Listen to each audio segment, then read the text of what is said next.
Creativity is an addiction. We live with it. We are injured by it. People steal from it. It's there. What are we going to do with it? And my suggestion is that you learn from it. You become a partner with it. Collaborate with your creativity and learn that, yes, we are going to say yes to creativity because that's unplugged.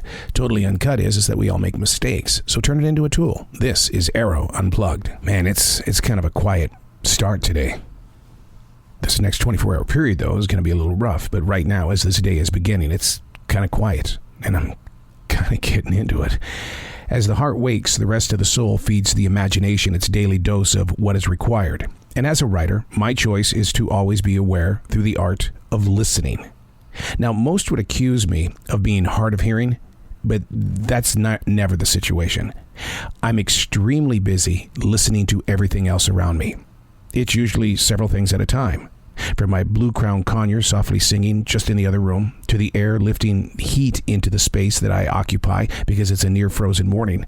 And I can hear the jets from the airport, which is maybe 25, 30 miles away.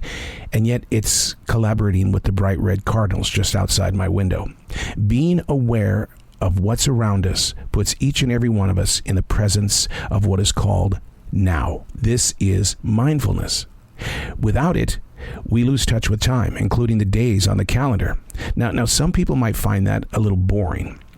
Knowing why it should be practiced helps calm the wild child in each and every one of us. Now, I do understand the feeling of always wanting to do something, to always run.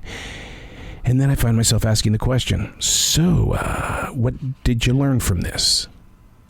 And if you have no answer, then you start putting yourself on a guilt trip. Hey, it's Arroe. This is The Daily Mess, a chronological walk through an everyday world. It's a daily conversation just to see what is present in your place of now and learning to work with the clay that is now instead of the clay from your past, which you would like to just reshape. And then what did you do? You can't replace anything in your past. All you can do is just grab more clay and try to make it right when back there, it felt a little wrong. Or if you try to do something for the future, not working. So stay right here by creating a daily journal. And it really will clear your mind in the way of keeping you in this place that's got a lot of uncertainty still connected to it until you realize, wait a second, your entire life has been filled with uncertainty. So why are you letting it get to you now? This is The Daily Mess. What you can't see this morning is how bright the sun is on this daily writing.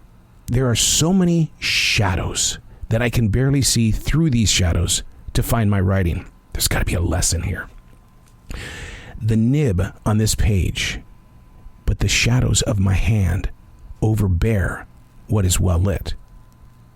I've got to trust my arm in sending back to the brain that it's happening. Just, you don't have to see it, just know that it's happening. A normal person would move to a different area or lower the shades on the window, right? Well, my choice is to feel the energy of both the sun and the shadow at the same time. I had to take pictures of this because really, you through the shadows, you can't see the writing. You can't see the nib of the writing instrument. All you have, this beautiful sun combined with the shadows. Dear future reader and future listener, the picture remains undeliverable. The imagination is challenged because it's used to seeing the entire layout of writing. The mind's eye wants to find the story within the layer of all of these shadows. It's almost like a fog. So many sources of light, yet they're all blackened by objects, including my writing hand. It's almost like we're falling witness to our own eclipse. And at the end of this page, guess what? Everything was back to normal.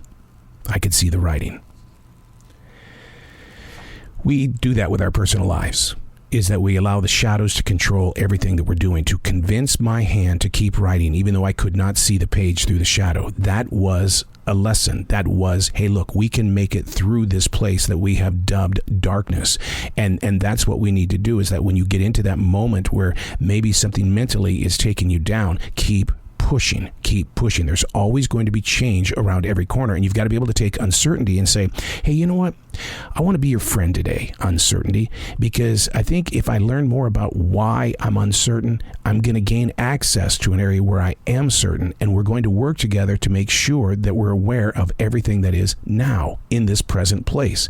And so not to see my writing in such a bright room this morning, the goal was to keep pushing because I knew there was going to be a lesson there. And that sometimes is what you've got to do. When you are being changed and challenged in your everyday, don't look at it as being a Debbie Downer. Look at it as being, I'm supposed to learn something from this. And you know what? I'm going to, and I'm going to write it down. I'm Arroe, and that's the Daily Mess.